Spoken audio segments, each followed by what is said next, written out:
জন্য দোয়া মাগফিরাত করে বলি সুবহানাল্লাহ। মান দা ইলা হুদান কান আলাহু মিন আজরে মিসলু মিন উজুরে মান তাবিয়াহু ওয়ালা ইয়ানকুসু মিন উজুরিহিম শাইআ। তার থেকে নাকি বিন্দু মাত্র কমানি হয় না। তার থেকে নাকি কি করা হয় না? বিন্দু মাত্র, বিন্দু মানে সরিষা পরিমাণও কমানো হয় না, তার এত নাকি দেওয়া হয়। এখন সেই আজান দেওয়ার পরে যদি গিবত কয়, বাহিরে যায়, কারোর সাথে রাও করে, বিগত 7 দিনের গুনাহ তো মাফ দুরস্থান, সে আরো পাপ করলো। কি করুন, ভালো করলো না খারাপ করলো? এটা বুঝানি কি আমার অন্যায় হয়ে গেল? কেউ না বুঝলে মনে করবো কি এটা আমার দোষটা কইল। আমি দোষ কইলাম সকলের সামনে, সকলকে বোঝানোর জন্য না, একজনকে বোঝানোর জন্য। হাদিসের দ্বারা প্রমাণিত। আবার হাদিসটা আপনারা দেখবেন, মান দা ইলা হুদান কান আলাহু মিন আজরে মিসলু মিন উজুরে মান তাবিয়াহু ওয়ালা ইয়ানকুসু মিন উজুরিহিম শাইআ। যে ব্যক্তি আহ্বান করে, দাওয়াতের কাজ করে, ওই ব্যক্তি যত মানুষ আসে সকলের যত নেকি হয়, ওই ব্যক্তির একাই তত নেকি হয় বলি সুবহানাল্লাহ। উজুরিহিম শাইআ, তাদের থেকে বিন্দু পরিমাণ কমানো হয় না। এখন আপনারা জানা থাকলে বলবেন তো, সবচেয়ে বেশি পাপ কার হয়? এটা কিন্তু বললাম সবচেয়ে নেকি বেশি কার হয়। আপনাদের জ্ঞানের মধ্যে আপনারা একটু খাড়ায় দেখেন তো, সবচেয়ে এই মহল্লার, এই মসজিদের, এই এলাকার মধ্যে কি কাজ করলে সবচেয়ে তার বেশি পাপ হইতে পারে? যেমন এই যে একজনে বলছে মসজিদে আগে ঢুকলে সবার চেয়ে বেশি নেকি হয় না, একজনে বলছে আজান দিলে, এটা হাদিসের সাথে মিলছে, এটাই বললাম।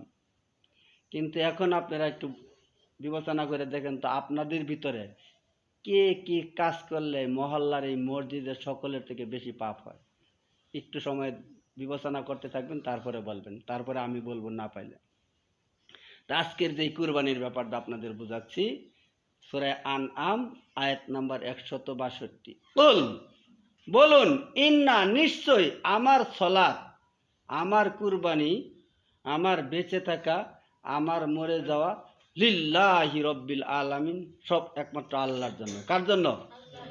এখন এই কুরবানি আদম আলাইহিস সালামের থেকে কুরবানি আসছে, ইব্রাহিম আলাইহিস সালাম কুরবানি করছে, যুগে যুগে যত নবী রাসূল আসছে, কুরবানি আর নামাজ সকলেই আদায় করছে। এখন এই কুরবানিটা একদল মানুষ বুঝছে মুসাফির অবস্থা 7 জনে শেয়ারই দেওয়া যাবে, মুকিম অবস্থা দেওয়া যাবে না। ওই বেকুপরে আপনি জিজ্ঞাসা করবেন কত বড় সার্টিফিকেট ওলা আলেম, ওনারে বলবেন যে এই আয়াতটা মুসাফির অবস্থা নাজিল হয়েছে, তাইমুমের আয়াতটাও মুসাফির অবস্থা নাজিল হয়েছে। এখন যদি তাইমুম আমরা মুকিম অবস্থা করতে পারি, যদি নিষেধ না থাকে, মুসাফির অবস্থা 7 জনে কুরবানি দেওয়া যদি জায়েজ থাকে, আর মুকিম অবস্থা যদি নিষেধ না থাকে, তাহলে আমরা কেন দিতে পারবো না? আপনি দেখান যে মুকিম অবস্থা একাই কুরবানি দিতে হবে, 7 জনে দেওয়া যাবে না, এটা আপনি দেখান।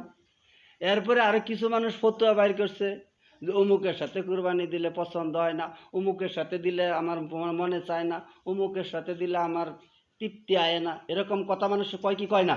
কয়। এটাও দেখেন, আপনারা সুন্দর করে বুঝাই দিচ্ছি।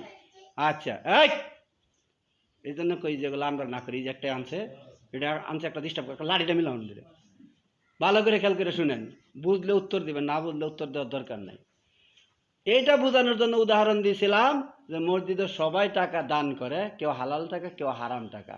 এখন কি এই মসজিদে আপনি যদি আইসা নামাজ পড়েন, তাহলে হালাল টাকা দিয়ে কোন টাস্কানি করছে, হারাম টাকা দিয়ে কোন টাস্কানি করছে ধরবা হবাই? নামাজ কি ব্যাখ্যানো পড়েন যাবো না, যাইতো না? সব জায়গাতে পড়েন যাবো। যে আর যেরকম কর্ম করছে তার সেরকম ফল। যদি হারাম টাকা দিয়ে সে মসজিদে দেয়া থাকে, তাহলে তার সে দুনিয়া পাবে, আখেরাত পাবে না। কয়টা পাইলো? একটা। আপনি মসজিদ ব্যাগটাত নামাজ পড়বেন, আপনার নামাজ হয়ে যাব। এটা যেমন কুরবানিও কোরআনের আয়াতে কইছে, ওয়ালা তাজিরু ওয়াজিরাতান উজরা উখরা, একজনের বোঝা আরেকজন বহন করবে না। 7 জনে গরু কুরবানি দিবেন, একজনের টাকা চাই হালাল থাক চাই হারাম থাক, এখানে কিন্তু শেয়ার করে না। কিন্তু যখন সমাজের বন্ট দেয়, তখন কিন্তু শেয়ার আর বাঁচে না। আপনাদের এলাকায় বড় বড় সুদখুর আর জোয়ারু আর বাটপার নাই? আমাদের এলাকায় আছে। ওই বড় বড় যারা সুৎখোর এরা কুরবানি দিয়ে যখন গুস্ত দেয় কেউ নেওয়া বাদ দেয় না। এটি কিন্তু লাইসেন্স করা সুৎখোর, যেটি লাইসেন্স ছাড়া সুৎখোর এদিরে খালি যাতে বেক মাছে গুখা রাগ্গা মাছের দুশয় সুদ আমরা বেহেই খাই, দুশয় কোন দি যেটি নিম্ন শ্রেণীর গরিব, যেটি বড় ধনী লাইসেন্স করা সুদ যেটি খায় বেশি বেশি, ওডির সাথে কয় না যে তোর সাথে কুরবানিতে যাব না, তোর কুরবানির গুস্তও খাইতাম না। আজ পর্যন্ত শুনছেন? শুনলে বলেন তো দেখি, বড় সুদখোরদের কাছে কি এরকম যায় কইছে?